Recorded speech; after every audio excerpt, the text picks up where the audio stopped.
Why writing? How, when, why did you get into writing? Oh, I thought we were going to go much further back than that. I'm like going, No, that's Okay, another so- episode. We'll do that maybe. That's such a crooked story for me. I didn't grow up with literature around. I grew up reading romance novels, and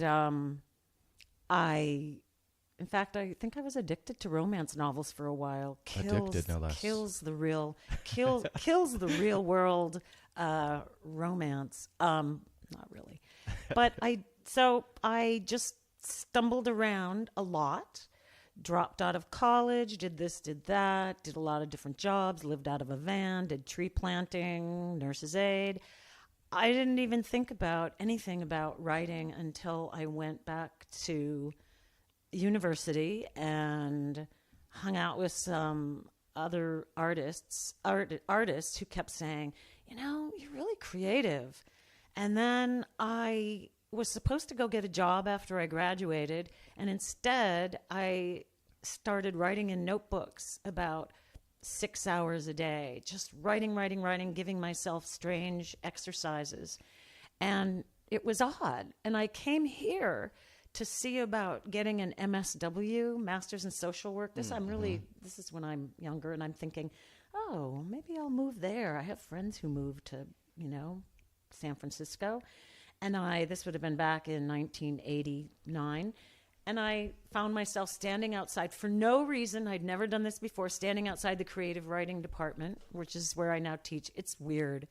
And I went back and I just kept a job that would allow me to write while I took care of people and helped people in wheelchairs, and wrote in notebooks and just filled them up one after the other and slowly started finding things. So that wasn't until I was almost 30. That started when I was about maybe 26. And do you remember what prompted you to start writing in the notebooks? Because it sounds like it was just very organic. It was something that must have been bubbling around, knocking around in my unconscious, subconscious little brain. Little brain. You're that little brain. That little brain. And then I eventually just started being pulled towards following it. I was looking for something to devote myself to. And I really, my brain, the way that my mind works, it doesn't work. I'm not a scholar. I found that out when I was a women's studies major. Not a scholar. They kept saying box it in. And I couldn't. And then I found out that I wasn't good at physical labor. And then I found out I wasn't good at other things.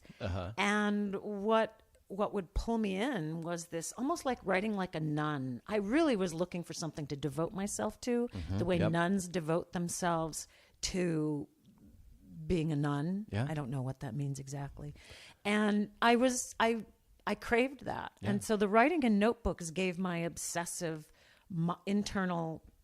interior monologue mind a place to go, outlet. But I had just started really reading literature and studying that in women's studies when I was like 26, 27, and was trying to do that route, which is more scholarly and epistemological.